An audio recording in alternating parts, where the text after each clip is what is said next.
وليد ركراكي اولا هنيئا لكم على هذا العرض القيم، لان اليوم شفنا بطل العالم ينهار امام المنتخب المغربي اللي قدم عرض خاصه الشوط الثاني، لولا بعض الاخطاء اللي في التغطيه اللي ما كانتش اللي تثبتنا في تسجيل الهدف. اليوم شفنا وليد ركراكي خرج على النمط السابق انه كان Non, si j'ai des regrets sur ce match, c'est surtout le début de match. C'est d'avoir encaissé ce but rapidement, qui a donné encore plus de certitude à l'équipe de France pour rester dans son champ. Mais on n'a pas été décisif dans les derniers 30 mètres. Malheureusement pour nous, on voulait marquer pour leur mettre le doute. Et après, avec une équipe comme la leur, avec les talents qu'ils ont offensivement, on sait qu'on peut être puni à tout moment. Et c'est ce qui s'est passé sur le deuxième but. Le deuxième but, il nous a un peu cassé les jambes, mais on est resté debout. On a essayé d'aller jusqu'au bout pour marquer ce but qui pouvait nous faire espérer. Mais félicitations à l'équipe de France. Je l'avais dit avant le match que c'était une grande équipe. Avec peu de choses, ils sont capables de gagner. Mais où je suis content, c'est que sur l'impact dans le rythme, malgré les blessés, malgré la fatigue, on nous promettait d'être fatigués, mais les joueurs au moins, ils ont donné le maximum. Et je pense qu'on les a fait douter par moments. Et déjà, ça, pour nous, c'est extraordinaire. Après, pour anticiper un peu les questions, sur une compétition comme la Coupe du Monde de très très haut niveau, pour essayer d'aller la gagner, je pense que la marche a été un tout petit peu trop haute pour nous. Pas en termes de qualité, pas en termes de tactique, c'était plus athlétique, plus physique. On a eu trop de blessures, trop de joueurs qui ont joué à pratiquement 60-80% depuis le début de la compétition. Et avec tout ça, on fait quand même demi-finaliste. Donc d'abord, je veux féliciter l'équipe de France d'abord, leur dire bravo. Et maintenant, on va être derrière eux. Et mes joueurs surtout, parce que voilà, le cœur qu'ils y ont mis, l'image qu'ils ont donnée, je pense, de notre équipe nationale dans le monde, je pense que ça vaut la victoire en Coupe du Monde. Maintenant, c'est dur pour les gamins, parce qu'ils voulaient absolument marquer l'histoire. Mais on va apprendre. On ne gagne pas une compétition comme la Coupe du Monde sur un miracle. On doit encore travailler pour revenir encore plus fort, Inch'Allah.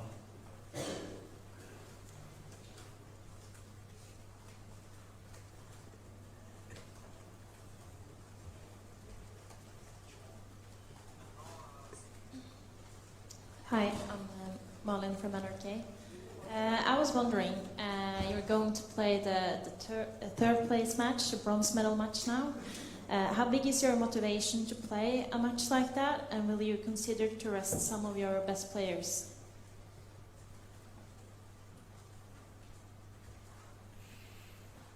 Oui, c'est une finale, une petite finale. Ça va être difficile pour nous, surtout mentalement. Déjà, on a beaucoup de blessés. On finit sur les rotules. J'ai deux idées. Alors, j'ai envie d'aller gagner ce match. On va tout faire pour le gagner, mais je pense que je vais donner aussi du temps de jeu à certains joueurs qui n'ont pas eu la chance de goûter à la Coupe du Monde parce qu'ils le méritent. Ils ont été extraordinaires avec le groupe. Donc voilà, on va essayer de faire un mixte pour essayer d'avoir une très bonne équipe sur le terrain, d'essayer de gagner la 3e place et d'être performant. Mais aujourd'hui, on va essayer d'abord de récupérer parce qu'on a perdu et que c'est toujours difficile après une défaite de se projeter. Donc déjà, on va essayer de récupérer mentalement et on verra samedi qui pourra faire honneur au drapeau marocain pour essayer d'aller chercher la 3e place, Inch'Allah.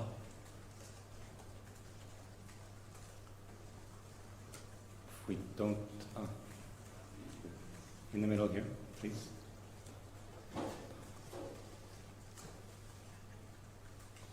Oui, bonjour, Lionel Dangomo du journal L'Équipe. Je voulais savoir ce qui vous a amené à prendre la décision d'aligner Romain Seyss et au départ Naïf Aguerd et pourquoi est-ce qu'il n'a pas finalement pu tenir sa place. Et aussi le choix de passer à une défense à 5. Est-ce que c'était lié aux incertitudes de ces deux joueurs, notamment physiques? Ouais, exactement. Alors, jusqu'à la dernière minute, on a fait le choix. Enfin, on a attendu jusqu'à la dernière minute pour voir si Romain pouvait jouer. C'est quelqu'un qui est très important pour nous dans le système, puis c'est notre capitaine. Et on a essayé jusqu'à l'échauffement. Naïf aussi, il revenait d'une bonne grippe. Et il tenait à être là. Et moi, je tenais à ce qu'il débute parce que c'est quelqu'un qui est très important dans notre défense. Et je pensais que c'était le mieux pour nous de jouer à 3 pour qu'ils aient moins de terrain à couvrir. Et puis aussi parce qu'on a deux latéraux de très haut niveau. Et on voulait créer des problèmes avec Ndembélé et Mbappé, déjà défensivement et aussi offensivement pour les obliger à défendre. Alors, des fois, on prend des risques. On avait travaillé sur 2 jours sur ce système-là. On était plus ou moins bien en place. Après, on a eu beaucoup de déchets. Puis après, la sortie de Romain nous fait repasser à 4. Après, avec surprise, on a été peut-être meilleur à 4 aussi. On avait peut-être plus de repères. Des fois, on fait des coups. Ça me donne raison ou tort, mais j'ai aucun regret par rapport à ça. La sortie de Naïf, elle nous fait plus de mal avant le match parce qu'à la dernière minute, on a été obligé de changer. Et donc, Dari a été obligé de rentrer. Et tous ces petits détails ont fait en sorte que peut-être on n'est pas bien rentré dans le match. Mais on va apprendre. Moi, le premier. Mais je pense qu'à 5, on aurait pu leur poser encore plus de problèmes si on avait tout le monde au top. Mais la sortie de Romain nous fait mal, mais en même temps, après en deuxième mi-temps, on a été bien dans notre système, mais pas de regret. C'est l'idée, c'était d'aussi soulager Romain dans l'axe pour qu'il n'ait pas trop de courses à faire. Bonsoir, Dominique Serac du Parisien, bravo pour votre parcours. Vous avez dit on sera derrière l'équipe de France. Comment vous voyez cette finale France-Argentine, vous ? Je la vois équilibrée. Après, deux manières de voir le match. L'Argentine a repris confiance. Ils ont un Messi qui est au top, mais je pense que c'est un match qui va leur aller. Ils défendent très bien. Didier fait un super boulot. Ils savent ce qu'ils veulent faire. Ils acceptent justement ce que nous, on n'a pas accepté aujourd'hui. C'est-à-dire on a repris le ballon et ils nous ont fait mal sur les pertes de balles. Et la France sait très bien le faire. Ils ont beaucoup plus d'expérience. Je pense qu'avec des joueurs aussi rapides, avec les joueurs de talent, avec la profondeur de banc, ça va être bon du 50-50. Mais la France peut faire un doublé historique.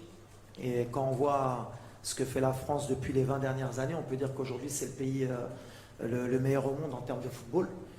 Et moi je suis fier parce que aussi j'ai grandi en France et de faire partie de cette école. Et aujourd'hui, des fois on critique le football français, on critique les coachs français, mais la réalité c'est qu'au haut niveau, les joueurs français c'est les meilleurs et l'équipe nationale c'est la meilleure aujourd'hui. Maintenant, une finale c'est toujours du 50-50. Messi il sait que c'est sa dernière aussi chance de gagner la Coupe du Monde. Mais moi j'aime bien le petit Mbappé, ça me ferait plaisir qu'il gagne la Coupe du Monde parce que on disait que c'était peut-être le nouveau Pelé, puis en gagnant cette Coupe du Monde, il se rapprocherait de ce qu'a fait Pelé. Il ne faudrait pas qu'il ait trop de pression justement et qu'il joue libéré. Mais voilà. Puis on aimerait bien qu'il gagne pour dire qu'on est perdu contre le champion du monde aussi. Ça nous ferait peut-être un peu plus de bien.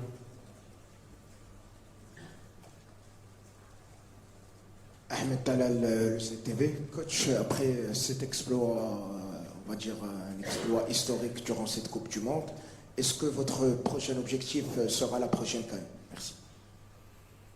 Forcément, et puis on s'est encore plus mis de pression. Déjà qu'on était souvent des favoris, mais là avec la demi-finale, on est obligatoirement obligé de pas se cacher, et puis on ne va pas se cacher. Maintenant, voilà, il y a d'autres critères. L'Afrique, c'est différent. On va être attendu, mais on a un an pour se préparer. Déjà, je pense qu'on va mettre un peu de temps pour digérer cette compétition. Heureusement que le prochain rassemblement, c'est en mars. Mais je l'ai dit la dernière fois, moi, sur mon contrat, je ne me cache pas, je suis ambitieux. J'ai dit que si on ne faisait pas minimum demi-finale, je partirais. Et c'est comme ça qu'il faudra faire. Mais ouais, on va y aller pour la gagner. Mais attention, il y a des clients en Afrique aujourd'hui. Ça a progressé. Quand on voit les absents à la Coupe du Monde, que ce soit la Côte d'Ivoire, l'Algérie, l'Égypte, plus les 5 qui ont participé, plus le Nigeria. Voilà, il y a au moins 10 équipes qui vont postuler à cette CAN. Et on va faire partie d'elle et on va y aller avec humilité aussi. Mais on travaille, on progresse, mais on a envie de la gagner. Sid Lowe from the English newspaper The Guardian. I wonder if now that it's come to an end, if you have a sense of the enormity of what Morocco have achieved, a sense of the impact this has had globally, and what that means to you and your players, and what you said to them after the game.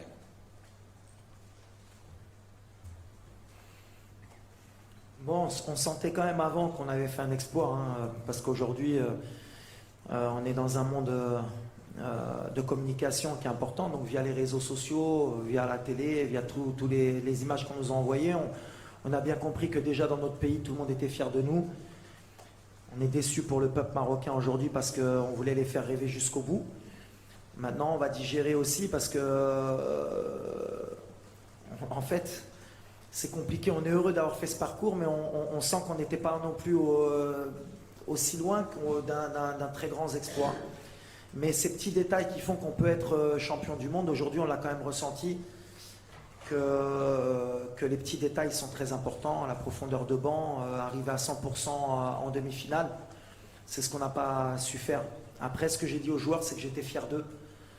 que Sa Majesté aussi était fier d'eux, le peuple marocain était fier d'eux, et je pense que le monde est fier d'avoir vu une équipe du Maroc comme celle-là, parce qu'on a joué avec notre cœur, on n'a pas démérité, et on s'est battu jusqu'au bout, et c'est les valeurs du football qu'on voulait partager. Et on a, je pense, non seulement donné une belle image du Maroc, mais une belle image du football africain. Et ça, c'était important pour nous aussi, parce qu'on était déjà un représentant de notre pays, mais de notre continent. Et aujourd'hui, je pense que voilà, je ne peux pas dire qu'on va être respecté plus que ça, parce qu'on était respecté, mais au moins on a montré qu'on pouvait être au niveau dans ces compétitions, et ça c'est merveilleux. Mais il faudra confirmer.